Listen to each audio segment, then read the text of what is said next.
කියවන එකටත් වඩා මනසට ගැඹුරටම බලපාන්නේ අහන එක. අපි යමක් කියවනකොට අපි යමක් දකිනකොට ඒක මොලේට යන්න යන වෙලාවයි යමක් අහනකොට මොලේට යන්න යන වෙලාවයි අතර ඇසීම මොලේට ඩිරෙක්ට්ලි සම්බන්ධයක් තියෙනවා.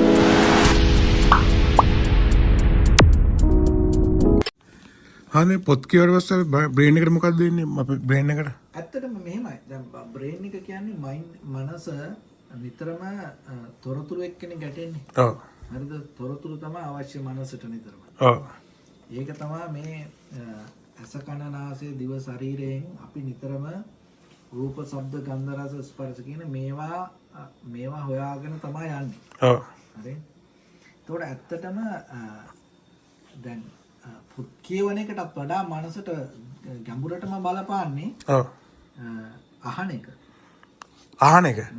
එහෙනම් හොඳයි ඔඩියෝ බුක් තමයි කියවන්නේ. අහන එක තමයි ඇත්තටම මනසට ඒ කියන්නේ ගැඹුරටම බලපාන්නේ. දන්නවද? ඒ කියන්නේ දැන්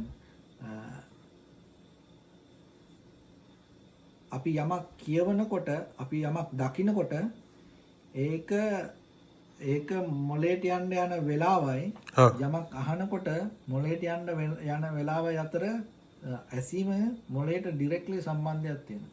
එතකොට අනිත් එක තමයි මොලේට මේ කියන්නේ ශබ්දය කියන එක ඩිරෙක්ට් ගන්න පුළුවන් හැකියාව තියෙනවා මේ 아무තු ඒ කියන්නේ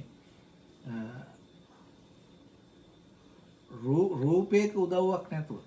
රූපයක උදව්වක් නැතුව. ඔව් ඒ කියන්නේ දැන් මෙහෙමනේ ভাইබ්‍රේෂන් එක එන්නේ මෙහෙමයි. මනස කියන්නේ බ්‍රේන් එක කියන්නේ ෆ්‍රීකවන්සි එක. ෆ්‍රීකවන්සි වලින් තමයි වැඩ කරන්නේ. ඔව්. හරිද? ශබ්දයෙන්. හරිද? එතකොට ඒ ෆ්‍රීකවන්සි එක තමයි රූපයක් බවට පරිවර්තනය වෙන්නේ. රයිට්. හරි? එතකොට දැන් ඔයා යමක් ඇහැකින් දැක්කහම ඒක පික්චර් එකක් කරා එනකොට ඒක ෆ්‍රීකවන්සි එකක් විදිහට හදා ගන්න ඕනේ. රයිට්. හරිද? ඇහෙන්. හැබැයි කනෙන් එහෙම හදා ගන්න දෙයක් නැහැ. කනට ඇහෙනක කෙලින්ම මේ ෆ්‍රීකවන්සි එකම ඩිරෙක්ට්ලි යනවා. නෑ. අපි බිල් ගේට්ස් ගත්තොත් මාක් සකර්බර්ග් ඕන කෙනෙක් ගත්තොත් එයාලා පොත් කියන තමයි වැඩිම කාලයක් ජීවිතය යොදවන්නේ. දැන් මේ පොත් කියවන එකේ හේතුව මොකක්ද දන්නවද? පොත් කියවන එකේ වාසිය ඔක.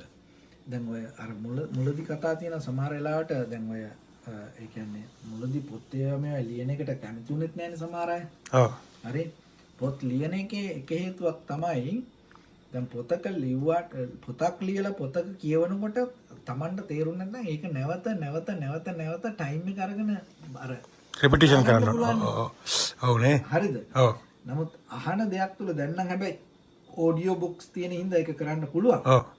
දැන් YouTube වගේ මේක අපි කියමුකෝ නැවත බල ඒ කියන්නේ හදා අහන්න පුළුවන් නේ. හරි.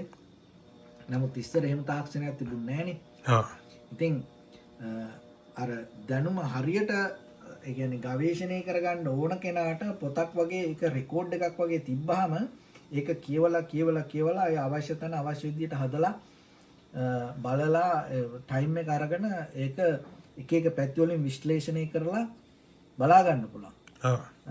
නමුත් ඇත්තට මේ ඒ කොහොම වුණත් දැනුම පැත්තෙන් ගත්තාම ඇසීම තමයි මනසට ගැඹුරටම බලපාන හොඳම ඒ කියන්නේ දැනුම සොයන කෙනෙක්ට දැනුම පරිහරණය කරන කෙනෙක්ට අහන ඇසීම තුළ තමයි හුඟක් ඒ කියන්නේ සාර්ථක ප්‍රතිඵල ගන්න පුළුවන්. ඔව්.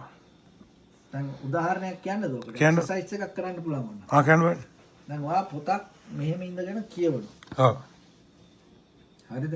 මෙහෙම බලනවා නිකන්. ඔව්. දැන් අපි ඔය පොඩි කාලේ ඉන්නකොට පන්සලේ පොත් කියවනකොට ඔයා කරලා තියෙනවා. හරි. මෙහෙම පොත කියවනවා කියන්නකෝ. දැන් මේක සයිලන්ස් එකේ කිව්වහම ඒ කියන්නේ මේකේ තියෙන තොරතුරු අපට මනසින් විශ්ලේෂණය කරගන්න පුළුවන්. නමුත් මේක ශබ්ද නගා කිව්වොත් තමන්ම කටපඩ. හඬ තමන්න මේ කියන එක ඇහෙන්න ගත්තොත් එහෙම ඔව් වෙන එකක් තියෙනවා තමයි. හරිද? තමන්ට අර නිකන් සයිලන්ස් කියනකට වඩා ගැඹුරට ඒක මතක තියාගන්න පුළුවන් ශක්තිය කැපැසිටි එක වැඩි වෙනවා. ඒකයි ඒක හයියෙන් කියන ඒක ශබ්ද නගා කියනකොට ඒ උච්චාරණය වගේම අර කනට ඒක මේ තියෙන ඒ කියන්නේ ශබ්දේ බලපෑම හින්දා ඔව් මනසට ඒක ඉක්මනට මතක හිටිනවා. ඒ තමයි දැන් රෑ නිදාගන්න කලින් ඔඩියෝ බුක් එකක් ප්ලේ කරලා අඩුවට අපේ අද ළඟ තියලා නිදාගත්තොත් එහෙම දාරුණ සිද්ධියක් තියෙනවද? දැන් බටහිර ලෝකේ තමයි ඔය කොන්ෂස්නස් සබ් කොන්ෂස්නස් කියලා මයින්ඩ් එක කොටස් වලට බෙදලා තියෙනවා. ඔව්. උඩුහිත යටිසිත කියලා. හරිද?